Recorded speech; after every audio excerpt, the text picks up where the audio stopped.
ரட்சித்தார். இந்த உலகத்தில் ஜாலியாக வாழ்கிறதுக்கா? இல்லை, நித்திய ஜீவனை நான் என்ன செய்யணும்?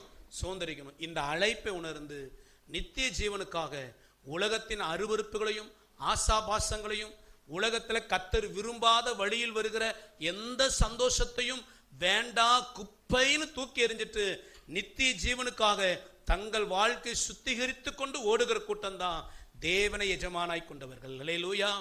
ஏன்னா இவங்க கர்த்தரை நேசிக்கிறவர்கள், கர்த்தர் வார்த்தை கீழ்ப்படுகிறவர்கள். கொஞ்சம் தடுமாறினாலும் கர்த்தர் பேசும் பொழுது உடனே மனம் திரும்பி, ஆண்டவரே நான் மன்னிச்சிருங்கப்பா, நான் இனி தப்பு செய்ய மாட்டேன். ஏன்னா இவன் கண்ட்ரோல் யார் கையில் இருக்குது? கர்த்தர் கையில். இவன் கொஞ்சம் தடுமாறினாலும் கர்த்தர் பேசின உடனே கீழ்ப்படிந்து தன்னை சுத்திகரித்து கொண்டு ஆண்டவரோடு ஒப்புரவாகிற இந்த கூட்டம் தான் தேவனை எஜமானாய் கொண்டிருக்க கூட்டம். நம்ம அப்படிதான் இருக்கணும்னு கர்த்தர் விரும்புகிறார். எபிரேயர் 12:1 வாசித்து பாருங்க. நெருங்கி நிற்கிற பாவத்தையும் பாரமான யாவற்றையும் தள்ளிவிட்டு விசுவாச துவங்கினவரும் முடிக்கிறவருமாயிருக்கிற இயேசுவை நோக்கி நமக்கு நியமித்திருக்கிற பாதையில ஒருமையாய் ஓடுவோம். இந்த கூட்டம் இயேசு மட்டும் தாங்க பார்க்கும். இந்த மூணாவது கூட்டம் இது சபையில எல்லா சபைகளிலும் ரொம்ப சொற்பந்தான். அதான் பரிதாபமே. ரெண்டு எஜமானை கொண்டிருக்கிற கூட்டம் அதிகம், உலகத்தை மாத்திர எஜமானை கொண்ட கூட்டமும் உண்டு. ஆனா கர்த்தருக்காக வாழ்ற கூட்டம் ரொம்ப சொற்பம். ஏன்னா நம்ம கர்த்தருக்காக வாழும் பொழுது பாடுகளை அனுபவிக்க வேண்டியது வரும். ஆண்டவருக்காக நியாயமானதையும் குப்பைன்னு தூக்கி எறிய வேண்டியது வரும். தியாகம் பண்ணி வாழ வேண்டியது வரும். தியாகம் இல்லாம கர்த்தருக்காக வாழவே முடியாது. கிறிஸ்தவ வாழ்க்கைங்கிற தியாகத்துல தாங்க இருக்குது. நீ ஆண்டவருக்கு எதையுமே தியாகம் பண்ண விருப்பம் இல்லைன்னா உன்னால ஆண்டவருக்காக வாழ முடியாது. நீங்க எபிரேயர் 11:24-26 குறிச்சுக்கங்க. தேவனை மட்டும் எஜமானை கொண்ட வாழ்க்கைக்கு ஒரு அடையாளம் மோசே. எபிரேயர் 11:24-26. இந்த மோசே 40 வருஷம் பார்வோன் அரண்மனையில் ராஜாவின் குமாரத்தின் மகன் என்கிற அந்தஸ்தில் வளர்க்கப்பட்டார். நல்ல வாழ்க்கை, 40 வருஷம் ராஜ வாழ்க்கை. இப்பதான் புரியுது, நான் ஒரு எகிப்தியன் கிடையாது, நான் யாரு? ஒரு எபிரேயன். என் ஜனம்தான் இங்க அடிமையா இருக்குது.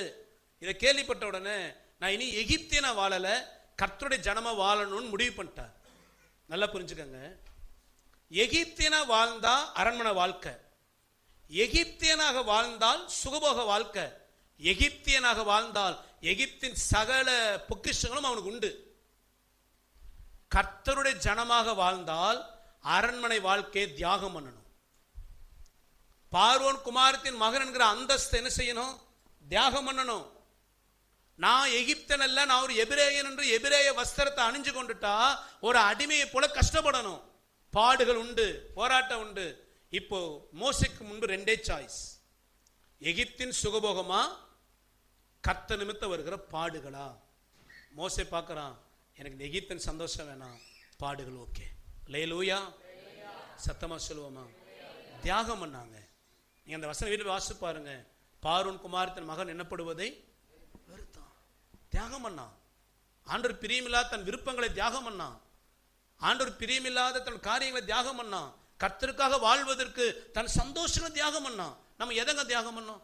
அதிகாலையில் தேடுகிற என்னை அதிகாலையில் தேடணும். எதை தியாகம் பண்ணணும்? எதை நம்ம தியாகம் பண்ண மாட்டோம். நமக்கு 8 மணி தான் அதிகாலை. 8 மணிக்கு ஐயோ அவசரம் மறந்தே போயிட்டேன், டைம் ஆயிடுச்சே, இப்போ ஜெபிக்க நேரம் இல்லை. எத்தனை மணிக்கு? என்ன எப்படி நேரம் இல்லை? 8 மணிக்கு எந்திரிச்சாச்சு, அவசரமா ஆஃபீஸ் போகணும், ஸ்கூலுக்கு போகணும், காலேஜ் போகணும், ஜெபிக்க என்ன இல்லை? நேரம் இல்லை. ஆனால் நாமளும் கிறிஸ்தவர்கள். சர்ச்சுக்கு வருவோம், பாடுவோம், ஆராதிப்போம். ஆண்டவர் என்னை நேசிக்கிறேன், நானும் சிநேகிக்கிறேன். அதிகாலை தேடுகிறவன் என்னை அப்படின்னா ஆண்டவர் நீ என்னை நேசிக்கிறியா? அதிகாலை என்னை தேடுன்றாரு. நம்ம தேடணும்னா தியாகம் பண்ணணும். ஊழியம் பண்ணணும்னா தியாகம் பண்ணணும். பரிசுத்தமாக வாழணும்னா தியாகம் பண்ணணும். கர்த்தருக்கு வைராக்கியமாக இருக்கணும்னா பாடுகளை சகிக்கணும். கர்த்தருடைய வசனத்தை கீழ்ப்படியணும்னா உலகத்தின் பகைகளையும் எதிர்ப்புகளையும் சம்பாதிக்க ஆயத்தமாக இருக்கணும். இப்படி இருந்தாதான் தேவனுக்கு கீழாக நாம் வேலைக்காரலாய் மாற முடியும். அல்லேலூயா. நம்ம ஆண்டவருக்காக வாழணும்னு முடிவு பண்ணிட்டோம்னா உண்மையாலுமே உலகம் நம்ம என்ன செய்யும்? பகைக்கும். நீங்கள் அட்ஜஸ்ட் பண்ணி போகிற வரைக்கும், தியாகம் இல்லாமல் வாழ்கிற வரைக்கும் எல்லாமே உங்களுக்கு ஸ்மூத்தாக இருக்கும்.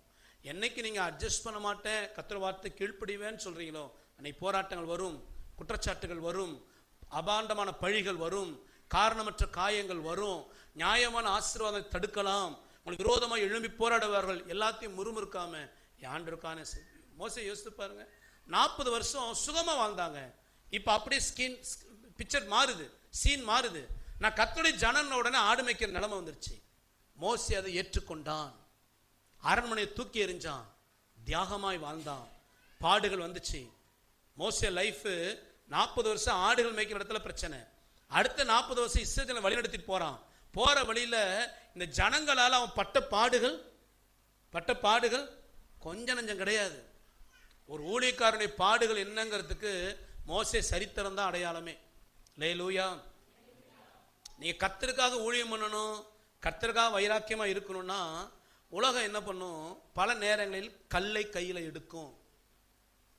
அப்படின்னா கல்லுப்பட்ட காயம் கூட ஆறி போயிடும், சொல்லுப்பட்ட காயம் ஆறாது.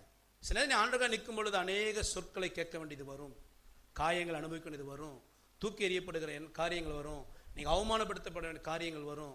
நீங்கள் சகிச்சுக்கிட்டு கர்த்தருக்காக நடப்பீங்கன்னா தேவன் உம்மூலம் மகிமைப்படுவார். அல்லேலூயா. நீங்கள் யாருக்கு வேலைக்காரர்? இன்னைக்கு கொஞ்சம் ஆராய்ந்து பாருங்க. பிசாசை பொறுத்தவரை நீங்கள் ஒரு சின்ன பாட்டு கொடுத்தாலும் அவனுக்கு ஓகே. நீ சர்ச்சுக்கு போறியா போய்க்க, ஜோமன்றியா ஜோமனிக்க, ஊழியமன்றியா ஊழியமன்னிக்க, பாஸ்டர் கூடவே இருக்கிறியா பாஸ்டர் கூடவே இருந்துக்க. இந்த ஒரு சின்ன தப்பு மட்டும் பண்ணு, அது போதும் எனக்கு. எப்படி?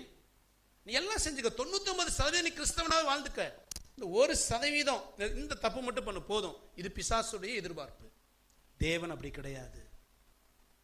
100க்கு 100 நீ எனக்காக வாழணும், கொஞ்சம் எனக்காக வாழ்ந்த போது அப்படி கிடையாது. நீ 100க்கு 100 எல்லாவற்றிலையும் நீ எனக்காக மட்டும் வாழணும். எனக்காக வாழ்ற வாழ்க்கை நீ யாருக்கும் ஷேர் பண்ணக்கூடாது. இதுதான் கர்த்தர் எதிர்பார்ப்பு. கொஞ்சம் ஆராய்ந்து பாருங்க. தேவனும் உலகமும் வாழாதீங்க, தேவன் மட்டும் வாழுங்க. கர்த்தர் ஆசீர்வதிப்பார். அல்லேலூயா.